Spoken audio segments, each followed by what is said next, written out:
hey, I'm all for having more people in the Christian art field. Yeah. Because Christian art kind of sucks. Yeah. I mean, just in general. I'd like to see it elevated as a thing. Yeah. I want to see a painting that doesn't have to do with a scene from the Bible. Right. Or some landscape that Bob Ross made. Oh, yeah. Yeah. Yeah, happy little trees and bushes. And isn't this... and it all comes back to this idea that art has to be, like, inspirational or educational. Right. And I don't think it has to be either. Yeah. I mean, I think art should be compelling in some way, but I think it also should be first and foremost like something that the artist wants to do as opposed to trying to put meaning into it. Yeah. But maybe that's my own interpretation of art. Well, I think that's been the problem in Christian art. They've approached it as, how do I minister to other people through art instead of how do I say what I feel? Yeah. And that's case in point is Christian music. They did it. That's what they did for years. And like, we've all known people who've been in bands over the years, and they get to their record label, their Christian record label, and they're like, you've got to have more Jesus. You got to say that more. You can't, and everyone they still do. They argue about it, if you're a Christian in a rock band or a Christian band. And they wear that as a badge of honor. We're a Christian band. We're ministers and all that. I'm like, you've never been to seminary. You've never taken a Bible course. You're not a preacher. You're not a pastor. And if I'm going to a rock show, I don't want to be preached to. Right. You ever hear of a band called For Today? Yeah. Okay, so I don't pretend to be a fan of theirs because I don't really listen to them, although we've got friends that do. Supposedly their singer likes to preach halfway through their set list or something like that. And I mean, I get, saying something quick, but like taking too much time out of the show to do whatever.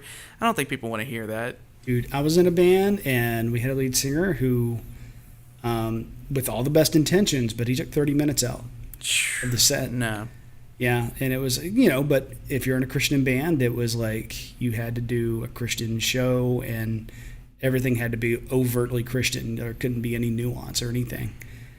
And can't just have music. Yeah, you just can't have the music. You have to justify it to the youth pastor. Right. And that's the way the culture used to be. I don't know what it is now. I think everybody's indifferent, or they go to a worship conference. That's become. I would just love to see something gritty.